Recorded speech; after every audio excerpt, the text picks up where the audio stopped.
Starting.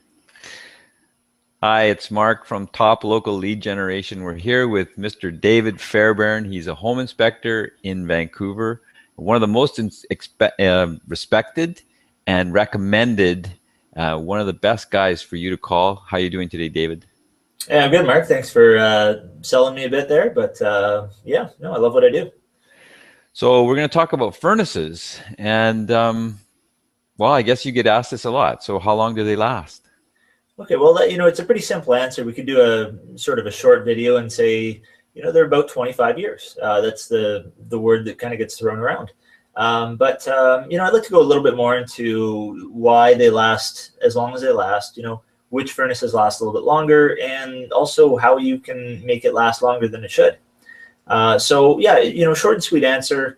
Most furnaces, the number you're going to hear is around 25 years.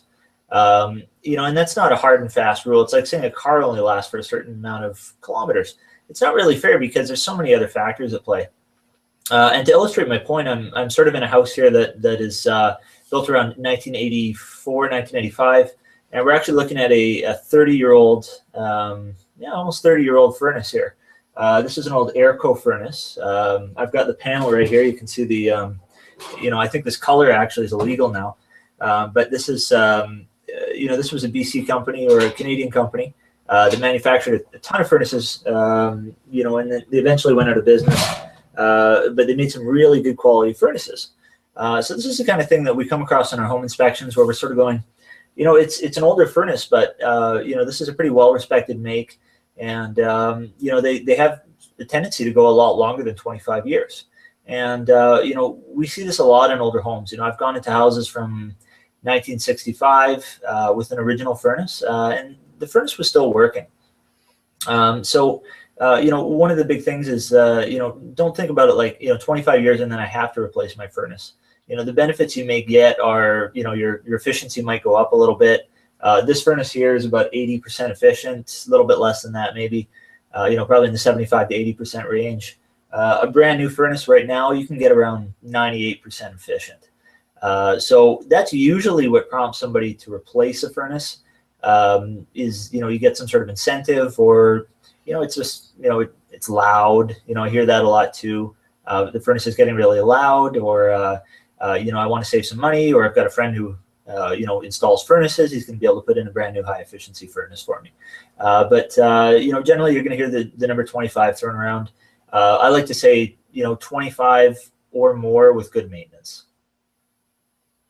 So what services could you do to make it last longer? The big thing here is that we're going to want to get it serviced annually by a qualified heating contractor. And a lot of people don't do this. And, I would sort of compare this with changing the oil in your car. You're going to want to get it serviced before it gets cold. I usually recommend, when the kids go back to school in September, get your furnace serviced. Have somebody go through it, clean it out. And there's a couple things they do that you probably can't do yourself. First of all, if it's a more modern furnace, they're going to look for, there's a lot of equipment on them, like computer equipment and your thermostat controls, that you may not understand the full workings of, that they're going to want to go through and make sure it's set up properly. For example, I've seen, actually in one of my places, we had a heat pump that fired at the same time as the furnace firing, and it actually caused a big problem with the compressor. And that was because of a faulty thermostat. So the thermostat was running both, and it shouldn't be. And a normal person might not be able to catch that. So that's why you're going to want to call somebody every year to have a look over your furnace. They're also going to balance your burners, make sure that you have the right air to fuel mixture so that it's burning clean. And the reason we want to do that is so if you have a flame that's dirty, or it's burning too rich, it's going to leave deposits on the inside of your heat exchanger. Now, your heat exchanger is the heart of your furnace. And if you get a bunch of deposits on there, you could overheat the heat exchanger and it could prematurely fail.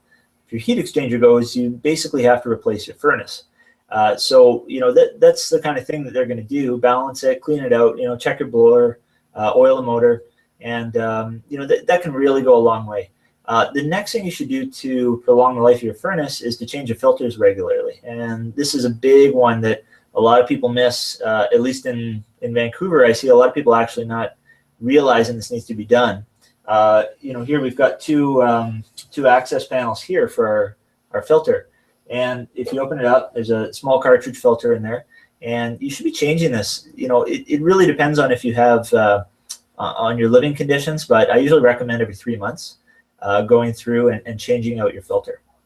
You can buy a washable filter if you don't feel like going to the store and buying new filters all the time. You can buy a washable filter that you can clean yourself, and then it's just a reusable filter. Or you can go to the store and just get a whole bunch of 3M filters and keep them in your furnace room, and you should change them basically as often as it gets dirty. I find some houses with, if they've got pets or if they're smokers, you're going to have to change that filter quite a bit more frequently than if you have a clean house with one person living there. So it really just depends on your usage. But those two things, servicing your furnace yearly and changing your filters regularly, will extend the life of your furnace by a considerable amount, and it'll pay dividends later. So what goes wrong when the furnace doesn't operate anymore? Well, there's a couple things, really obvious stuff like, there's no heat, and that can be due to a number of factors. You could have a faulty gas valve. You could have, your blower could be gone. So there's that sort of category of problems where there's no heat. And then you get into some other things that cause furnaces to fail. I was talking before about a heat exchanger failure. As we get older, this furnace, it's getting up there in years. It's still good. We've had it checked out recently, and it's doing fine. But the heat exchanger inside, it's not going to last forever. And if it cracks, that's a huge safety hazard, because all of a sudden your combustion gas and your carbon monoxide is entering the airstream that's being supplied to the house.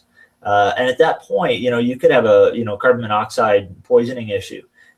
So that's why we don't want to let furnaces get so old that you could have a heat exchanger crack in it. And just to hammer home that point about getting it inspected yearly, that's something that a good heating company can check for. So the heat exchanger failure would be your big one. That's usually a straight replacement. You're just going to replace the furnace. They're not usually available for a very old furnace. You would just replace it. On a newer furnace, you might be able to replace it, but it's going to be expensive. So that's one of the things.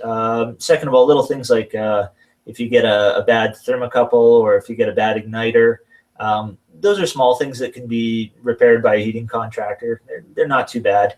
And then lastly, of course, your blower. If your blower goes, you won't have any air moving through the house. And at that point, your furnace is definitely not going to work. So that's usually what fails on these older furnaces. And then, of course, the last thing that prompts somebody to replace a furnace is to save money on your heating bill. And then you get into some, maybe there might be an incentive to buy a high efficiency furnace. So, okay, something's gone wrong. I got to replace my furnace. How much does a new one cost? New furnace, you're looking at, on the low end of things, you can get one around $2,500 for a real cheapo, up to about $4,500. So there's a bit of a swing there in quality, and it really depends on who you talk to. So I usually say it's around $3,000 to $4,000. And of course, if you get a better furnace, you're going to get, you're going to get better features on it. You're going to get, you might be able to get a bit better efficiency, and of course, the quality is going to be better. It may last a little bit longer. So it's going to cost that to put it in. There are some rebates and grants you can get if you contact your local heating company. They can give you some information about any rebates you can get on a furnace.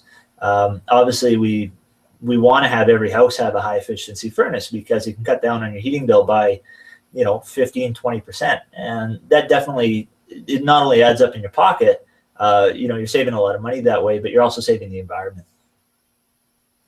What about stuff like heat pumps? Heat pumps, yeah, heat pumps are great. They're huge right now. I remember when they were first started making an appearance on the scene and going, they were kind of misunderstood, but they were, the thing with heat pumps is that they don't save you quite as much as they used to, just because of the increase in furnace efficiency. So your savings aren't going to be quite as extreme as they were when heat pumps sort of made an appearance, but Heat pumps are a great idea, namely because you do increase the efficiency of your system, and you also get air conditioning, and that's a huge thing. In Vancouver, air conditioning isn't quite as critical as an area like Toronto or Winnipeg, where you have a hot, humid summer. But to have that option is really quite desirable. A heat pump you can install onto an existing furnace, or a lot of the time, if you have an older furnace, you're just going to do a heat pump with a new high efficiency furnace in the same shot. Costs on a heat pump, you're probably looking around 5,000, 45,000 for a heat pump installed. And of course, they can set it up to work with your existing furnace if it's not too old, or just see if you can get a rebate or a grant and put in an all new system. And of course, you're going to be up around 99% efficient.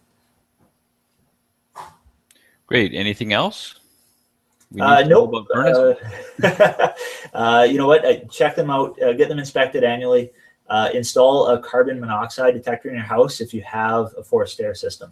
So if you've got a furnace in your house, you need to have a carbon monoxide detector on every floor. And this is because carbon monoxide, it's an odorless, colorless gas, and it's extremely poisonous. And if you have a problem with your furnace and all of a sudden you have a carbon monoxide leak, you may not know about it until it's too late. So that's the cheapest insurance, and probably the best advice I can give you is to install those. Aside from that, pop your, in this case, it's on the main floor, this furnace room. Open it up every month or two, have a look at it, see if it's making any funny sounds, check the color of your flame.